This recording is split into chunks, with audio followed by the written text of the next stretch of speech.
Stock market का इस अखाड़े में मैं आपके साथ आज गोदरेज इंडस्ट्रीज कंपनी की बात करने वाला हूँ। ये कंपनी का स्टॉक की बात करने वाला हूँ, क्योंकि आप देखिए गोदरेज इंडस्ट्रीज कंपनी है, उसके पास हजारों करोड़ों का साम्राज्य है। फिर भी कुछ महीनों से ये कंपनी का स्टॉक लगातार नीचे गिरता जाता है। उसका दर्द या एहसास एक कंपनी का मालिक है उसको तो होने वाला है, वो बात का सबको पता है। लेकिन मेरे भाई, आप ये कंपनी का मालिक नहीं हो। आप मेरी तरह एक छोटे या बड़े इन्वेस्टर हो। आप अपने मुनाफे से मतलब रखते हो, तो आपको याद रखना चाहिए, जिस मोहब्बत वाले होते हैं वो सुख और दुख कोई भी टाइम पे विचलित नहीं होते हैं। सुख में मोहब्बत करते हैं, दुख का समय आता है उस टाइम पे वो उसको संभाल लेते हैं। इस तरीके से जिस इन्वेस्टर स्टॉक मार्केट के अखाड़े में पैसा कमाने के लिए आते हैं, वो मार्केट बहुत बड़ी रफ्तार से उड़ान भरती है। उस टाइम पे तो खुश होकर बहुत बड़ा मुनाफा लेते हैं। लेकिन पैसा कमाने वाले इन्वेस्टर होते हैं, वो मार्केट गिरावट करती है उस टाइम पे भी विचलित नहीं होते हैं। वो सिर्फ उसका मुनाफे से मतलब रखते हैं और स्टॉक मार्केट के अखाड़े में किस तरीके से विनर बना जाता है उसकी संभावना ढूंढते हैं। इसलिए गोदरेज कंपनी का स्टॉक लगातार नीचे गिरावट करता है। फिर भी ये कंपनी का स्टॉक में इन्वेस्टमेंट करने के बाद या शॉर्ट सेलिंग करने के बाद किस तरीके से मुनाफा कमाया जा सकता है, कौन सी रणनीति पे काम करना चाहिए, वो सब बात की चर्चा आज मैं आपके साथ करने वाला हूँ। इसलिए पहले आप इस शैलेश मुखी यूट्यूब चैनल को सब्सक्राइब कर दीजिए, वीडियो लाइक कर दीजिए और आगे एंड तक देखते रहिए। गोदरेज इंडस्ट्रीज कंपनी का स्टॉक ने पेनी स्टॉक से उसका इन्वेस्टर का दिल में राज करने की शुरुआत की थी और 1300 तक ये कंपनी का स्टॉक ने शानदार सफर की थी। यहाँ पे आप देखिए, ये कंपनी का स्टॉक और ज्यादा नीचे गिरावट कर सकता है और बहुत ज्यादा संभावना है। इसलिए यहाँ से शॉर्ट सेलिंग से बहुत ज्यादा पैसा लूटा जा सकता है, लेकिन डायरेक्ट नहीं, जल्दबाजी नहीं, बहुत बेहतरीन रणनीति के साथ काम करना पड़ता है मेरे भाई। वो सब बात आपको आगे वीडियो में देखने को और सुनने को मिलेगी, इसलिए एंड तक देखते रहिए। ये यूट्यूब चैनल को सब्सक्राइब कर दीजिए। गोदरेज इंडस्ट्रीज कंपनी है, वो छोटी मोटी कंपनी बिल्कुल नहीं है, बाहुबली कंपनी है, केमिकल इंडस्ट्रीज की आन बान और शान है। ये कंपनी का स्टॉक ने उसकी हिस्ट्री में बहुत ज्यादा रफ्तार के साथ उड़ान भरने के बाद 1300 तक शानदार सफर की थी। उसके बाद गिरावट, और अभी का टाइम पे गोदरेज इंडस्ट्रीज कंपनी का स्टॉक की प्राइस 830 रुपया पे है।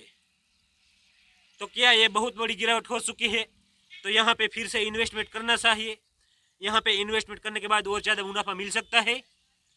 मुझे लगता है नहीं। संभल कर आप इन्वेस्टमेंट करने के लिए सोचते हो तो कर सकते हो। मैंने एक कंपनी का स्टॉक का एनालिसिस किया है और एक कंपनी की स्टडी की है, उसका निचोड़ निकलता है और निचोड़ मैं आपको बताता हूँ मेरे भाई। वो मेरी पर्सनल राय है, आप इन्वेस्टमेंट कर सकते हो, लेकिन मुझे लगता है ये कंपनी का स्टॉक आने वाले कुछ समय के बाद 830 रुपया से और ज्यादा नीचे गिरावट कर सकता है। वो संभावना बहुत ज्यादा है। आप देखिए, ये कंपनी प्रॉफिट कमा रही है, लेकिन उसकी मैनेजमेंट सिस्टम है, उसका गलत फैसला की वजह से ये कंपनी का नेट प्रॉफिट है वो बहुत कम होता जाता है। दूसरी बात, ये कंपनी पे अभी के टाइम पे बहुत ज्यादा कर्जा है।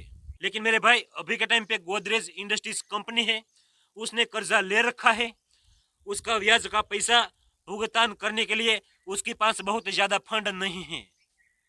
आप खुद सोचिए, आप खुद अनुमान लगा दीजिए। एक कंपनी ने कर्जा ले रखा है, भारी भरकम कर्जा है। उसको ऐसा लगता था कि मैं बहुत ज्यादा पैसा कमाने के बाद वो कर्जा का फंड है वो वापस करने वाला हूँ, लेकिन अभी के टाइम पे एक कंपनी का बहुत बुरा दिन चलता है, ऐसा लगता है। और तीसरी बात यह है, यह कंपनी का ऑपरेटिंग मार्जिन प्रॉफिट और नेट मार्जिन प्रॉफिट का डिफरेंस है, वो बहुत ज्यादा डिफरेंस है। आप अनुमान लगाइए कि यह कंपनी का स्टॉक ऊपर उड़ान भरने के लिए तैयार है, मेहनत करता है, फिर भी ये कंपनी की फाइनेंशियल हड्डी है वो टूट चुकी है अभी के टाइम के लिए। तो ये कंपनी का स्टॉक 830 रुपया से ऊपर उड़ान कब भरेगा, मैं आपको बता देता हूँ। मैंने एक कंपनी का टेक्निकल एनालिसिस देखा था। टेक्निकल एनालिसिस कहता है ये कंपनी का स्टॉक 830 रुपया से और ज्यादा नीचे गिरावट करने के बाद 700 तक आएगा वहां से ऊपर उड़ान भर सकता है। फंडामेंटल एनालिसिस कहते हैं ये कंपनी का स्टॉक और ज़्यादा नीचे गिर सकता है। ये कंपनी का स्टॉक 830 से ज़्यादा नीचे गिरावट करने के बाद 500 तक आ सकता है, वो संभावना बहुत ज़्यादा है। इसलिए जिस इन्वेस्टर अभी के टाइम पे एक कंपनी का स्टॉक में इन्वेस्टमेंट करने के लिए सोचते हैं, एक कंपनी का स्टॉक में इन्वेस्टमेंट करने के बाद मुनाफा कमाने के बाद रंगीन लाइफ बनाने के लिए सोचते हैं, वो सतर्क रहिए, सावधान रहिए मेरे भाई। ये कंपनी का फाइनेंशियल आंकड़ा है, उसने एक कंपनी की कमर की हड्डी तोड़ दी है। इसलिए ये कंपनी का स्टॉक जल्दी से किस तरीके से दौड़ेगा, किस तरीके से ऊपर उड़ान भरेगा, आप खुद सोचिए। आपको यहाँ तक ये वीडियो मज़ेदार लगा है, आपको लगा है यहाँ से काम की बात सुनने को और समझने को मिली है, तो आप ये यूट्यूब चैनल को सब्सक्राइब कर दीजिए। लेकिन जिस इन्वेस्टर स्टॉक मार्केट का ये अखाड़े से बम्पर कमाई करने के लिए सोचते हैं, उसको उल्टा कान पकड़ना चाहिए मेरे भाई। यहाँ से शॉर्ट सेलिंग करनी चाहिए, उसके बारे में सोचना चाहिए। उसका रीज़न ये है, ये कंपनी का स्टॉक 830 रुपया से ऊपर उड़ान भरने वाला है, वो संभावना सिर्फ 10% तक है। लेकिन यह कंपनी का स्टॉक आने वाले दिनों में बहुत बड़ी रफ्तार से नीचे गिरावट कर सकता है, वो संभावना 90% या उससे ज़्यादा है। इसलिए आप यहाँ पे लॉन्ग टर्म इन्वेस्टमेंट करने के लिए सोचते हो तो सावधान रहिए, सतर्क रहिए। आप इन्वेस्टमेंट कर सकते हो, मैं मना नहीं कर सकता हूँ। मैं मेरी पर्सनल राय आपको बताने की कोशिश करता हूँ। मेरा मानना है यहाँ से पैसा कमाना है, यहाँ से बम्पर कमाई करनी है, तो शॉर्ट सेलिंग के बारे में सोचना चाहिए। मैं ये नहीं बोलता हूँ कि ये कंपनी डूबने वाली है, ये कंपनी डूब नहीं सकती है मेरे भाई। ये कंपनी गोदरेज कंपनी है, लेकिन ये कंपनी की कमजोरी अभी के टाइम पे है, उसका फंड है, उसको बुखार आ गया है। इसलिए ये कंपनी का स्टॉक नीचे गिरावट करेगा। जिस इन्वेस्टर शॉर्ट सेलिंग करेगा तो उसको मुनाफा मिलेगा। एक कंपनी कुछ महीनों के बाद फिर से उसका स्ट्रेंथ को मजबूत करेगी, उसको समझ में आएगा कि उसकी गलती क्या थी। उसी समय पे कंपनी का स्टॉक गिरावट के बाद शायद 500 रुपया के आसपास आ चुका होगा। उसके बाद एक कंपनी को उसकी गलती का एहसास होगा, स्टॉक ऊपर उड़ान भरेगा। उसी टाइम पे लॉन्ग टर्म इन्वेस्टमेंट करने से बहुत बड़ी और बम्पर कमाई हो सकती है। लेकिन मैं आपको फिर से याद दिला देता हूँ, ये वीडियो मैंने सिर्फ एजुकेशन पर्पज़ के लिए बनाया है।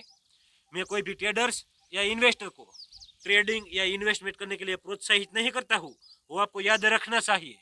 और आप ये कंपनी का स्टॉक में लॉन्ग टर्म इन्वेस्टमेंट या शॉर्ट सेलिंग करने के लिए सोचते हो तो आप सोच समझ कर फैसला लीजिए। पहले आप अपनी खुद की स्टडी कीजिए, बाद में अंतिम फैसला लीजिए। धन्यवाद। आप ये यूट्यूब चैनल को सब्सक्राइब कर दीजिए।